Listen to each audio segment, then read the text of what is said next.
Welcome to Modira computer centre. আজকে ক্লাসে আমরা যেটা আলোচনা করব সেটা হচ্ছে আমাদের প্রত্যেক লেখার নিচে সাদা করে লাল দাগ থাকে। দেখেন, প্রত্যেক লেখার নিচে সাদা করে লাল দাগ আছে।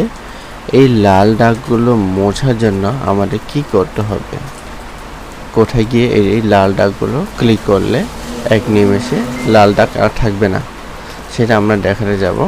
প্রথমত আমরা যাচ্ছি ফাইলে যাব, ফাইলে গিয়ে ক্লিক করবেন, তারপর অপশনে গেলে অপশনে ক্লিক করার পর এখানে কি আছে, প্রুফিন নামে ওখানে ক্লিক করার পরে দেখেন এখানে নিচে কি আছে, hide spelling error in this documents only. এইখানে হাই স্পেলিং এখানে দুইটা বক্স আছে, ওখানে গিয়ে ক্লিক করবেন। ক্লিক করার পরে এখানে কি দেবেন, ওকে দিয়ে দেবেন। এখন প্রত্যেক লেখার নিচে কি লাল দাগ আর থাকলো না, তাই না? এই যে দেখেন, কোনো এখানে লাল দাগ আর নাই।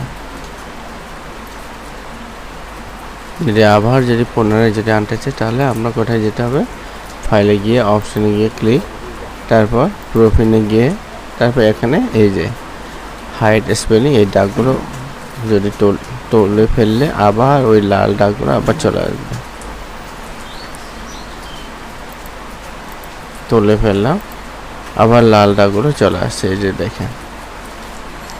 ওকে, আমরা পরবর্তীতে এই লাল দাগগুলো যদি প্রয়োজন যদি না হয়, আমরা যদি রাখতে যদি না চান, তাহলে আমরা এখানে এসে ফাইল প্রুফিনে গিয়ে ক্লিক করে এখানে দুইটাকে ক্লিক করে এইভাবে করে হাই করে মুছে দেব। ওকে, ধন্যবাদ।